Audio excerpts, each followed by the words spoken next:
नमस्कार मंडळी, तुमचं पुन्हा एकदा माझ्या मिनी व्लॉगमध्ये स्वागत आहे. आज चाललो होतो आम्ही बाहेर, म्हणजे माझ्या वहिनीच्या घरी, जिचं गाव आहे उक्षीमध्ये, आणि तिला गोंडस अशी मुलगी झाली होती माझ्या दादाला. आणि ती फक्त गावी होती आणि माझा दादा होता मुंबईला, आणि आम्ही तिच्या गावी चाललो होतो तिच्या मुलीला आणि तिला बघण्यासाठी.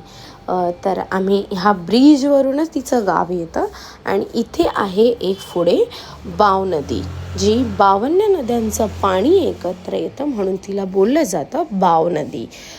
तुम्ही बघू शकता, माझ्या बहिणीचे व्हिडिओज बघा. म्हणजे इथे भरपूर छान लोकेशन होतं, जिकडे तिकडे पाणीच पाणी होतं. आणि इथे रील्स किंवा तुम्ही कोणताही शूट कराल ना, ते इथे भरपूर छान येईल. आणि जरी तुम्ही इथे प्री वेडिंग शूट जरी केलात ना, तरी ऑसमच फोटो येणार आहेत गाईज. तुम्हाला आवडला असेल व्हिडिओ तर लाईक